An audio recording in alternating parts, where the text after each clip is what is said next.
Hi, I'd like to show you how to use a template with custom sessions from multitracks.com. So if you go to multitracks.com, excuse me, and view your account, you'll be able to see every song that you have purchased from multitracks.com. And then you actually get an option to create custom sessions. Now when you create a custom session, essentially you're choosing what songs you're going to do in your set list, and then once you're done you can select a number of measures for it to put space in between each song. They cost 3 credits, and then you can download them. I've already downloaded mine for this week, and so here it is in Ableton Live. And what you end up with is something like this. 1, 2, 1, 2, 3, 4. Okay, but there are certain things that I need to add to my set because of our circumstances at our church. Some of them, well, I'll show you all of them here in just a moment. What I did was I have a folder with all of my template files in it, and I have one that holds everything. Okay, and let me just show you that actually.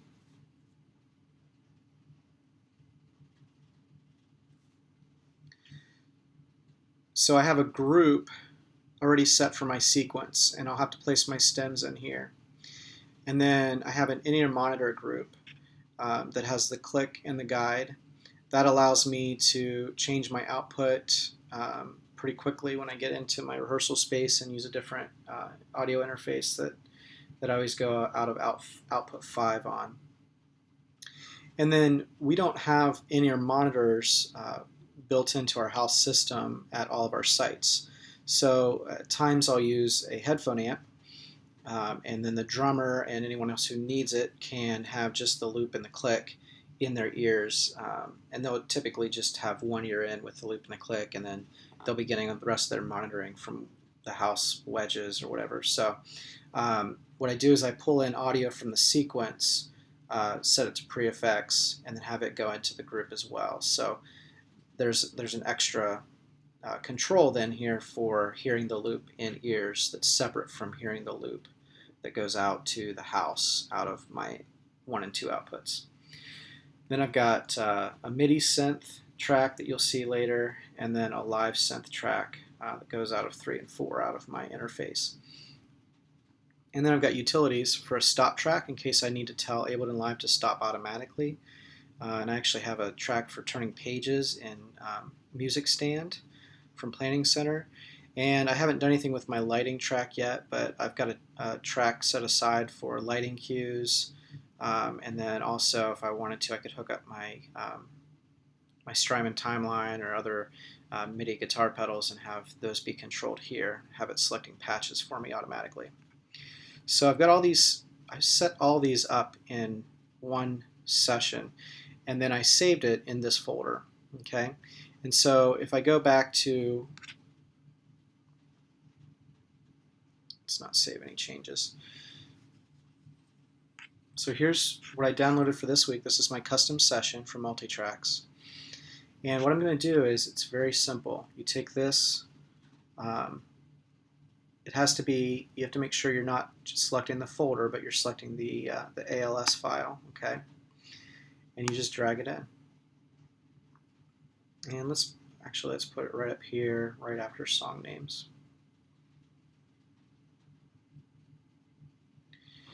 And that's actually going to import all these groups from that Ableton file into this custom session.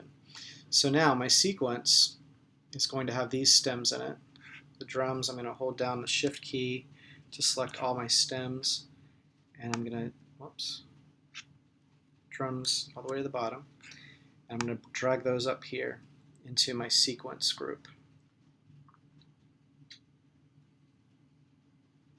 Great. Now I still have my IEM group.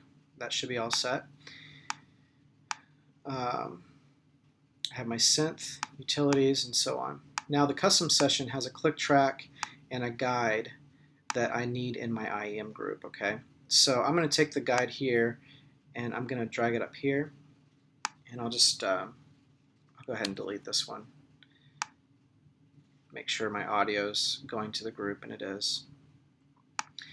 And then the click track, I'm not a fan of the inconsistencies between all the clicks that they have with various songs at Multitracks. I like to have a consistent click, so I take my Foundations click that I got from Will Doggett before he was with Multitracks. He had another website, Loops in Worship, and he developed this. This might be available now at Multitracks, I'm not sure. Probably is. But I bring my Foundations click in. Now, I already have, this click track is actually already set up to work with Foundations. And you can set that up just by dragging in.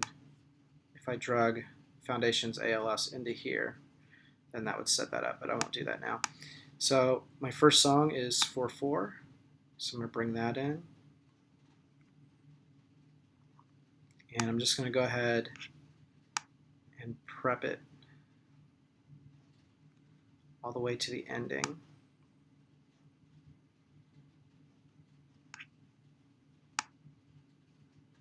Okay, and it's all set. So now you should hear, get rid of this one. Now my IEM group isn't coming through my computer audio, so let me change that. Okay.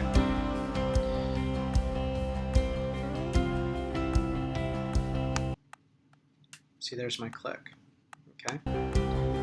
And that volume level is wherever we need it. Okay, so I go ahead and I bring in my click for each song. Need another 4/4 for Christ is Enough. Make sure it ends in the right spot.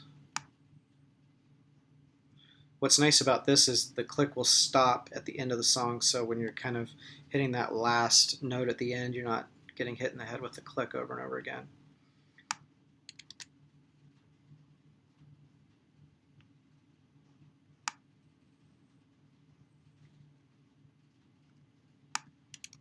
I'm actually doing No Other Name twice this week, so I went ahead and put it in twice, just in case I wanted to do anything different with it. Okay, so let's check each one. 1, 2, 1, 2, That one 3, sounds good. 4. 1, 2, 1, 2, 1, 2, 3, 4. All right, that one's good. 1, 2, 1, 2, 3, 4. There's No Other Name, and I would assume this other one is good too. Go ahead and check it. 1, Yeah. 2. So now my click is set. My guide is there. My IEM loop is set. So everything's good there. I'll switch this back to 5 when I'm hooked up in my actual performance space with my loop rig. And we can get rid of this click track because that's the one that came in with the custom session. I'm not going to be using that. And then if I wanted to have a page turn, so like this first song on my chart, at the end of the interlude that's before the bridge, I need the page to turn, so I can actually find that. It's right here, instrumental. And if I just zoom in on that, I need a page turn, so I'm going to find that over here in my template file. Here's my next page, MIDI note, and it's right at the end. I want it to turn the page right before the bridge, so that should work there. Okay, so I have that MIDI note all set there to turn that page, and then I'll need the page to turn again. the beginning of that song, and so on. And I'll go through and set all those later. Oh, somehow I ended up with 2 of these. That's okay. Now, the trick to setting one of these is to making sure that you have all of your files over here. So once I set up a MIDI clip the way I wanted it, for the page turn, for instance, I just drug it over here. This is the great thing, is you can just create a MIDI clip there. And so I have that already set for, sorry about that. So I've got that set for my stop track, my next page. There are other things, cues in here, like in my timeline. I've got all my patches in here if I wanted those clips available. So yeah, it's very simple, pretty easy to use, and then all you have to do is drag your template in and set your utility changes for the service, and you're all set. And then if you don't know, when you're using custom sessions, then you can go in and just set your triggers where you need them. So if you just wanted a trigger at the beginning of the song, next song, and so on, you would set those with the MIDI assign. And that's it. It's really simple and it's really quick. Thanks a lot. Okay, so there's one other thing I wanted to show you, and that was how to insert MIDI synths as transitional synthesizers between songs. So I've got, I'm going from In Your Presence to Christ Is Enough. So In Your Presence is in the key of C, and Christ Is Enough is in the key of B. So at the end of In Your Presence, I'm going to have a MIDI pad that just rings out a C5 chord until the intro of Christ Is Enough. It'll actually overlap with the count off for Christ Is Enough. So what I'll do is I'll take this clip that I've already created and saved, and I'll put it in right here. And let's listen to it. So here's the end of In Your Presence.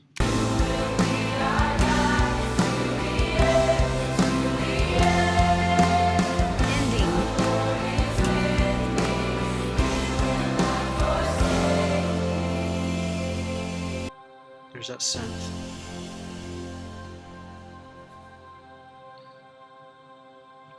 Okay, and then when the count off starts here. 1, 2, 1, 2, 3, 4. Okay, and then we're all set for Christ Is Enough. And I have my page turn down here, my utilities. So it actually turned the page on my iPad for me just now. And then what I can actually do as well is I don't want as much space in between these two songs. I really want them to go right into each other. So we're going to look at that a little closer. And we'll just cut all of this out.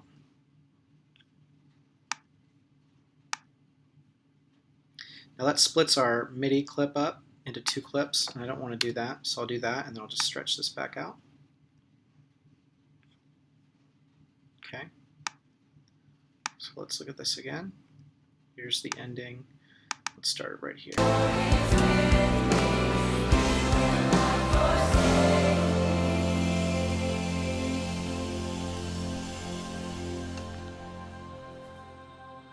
One, 2, 1, 2, 3, 4. Okay, so that tied those 2 songs in perfectly together with a really nice amount of time in between them.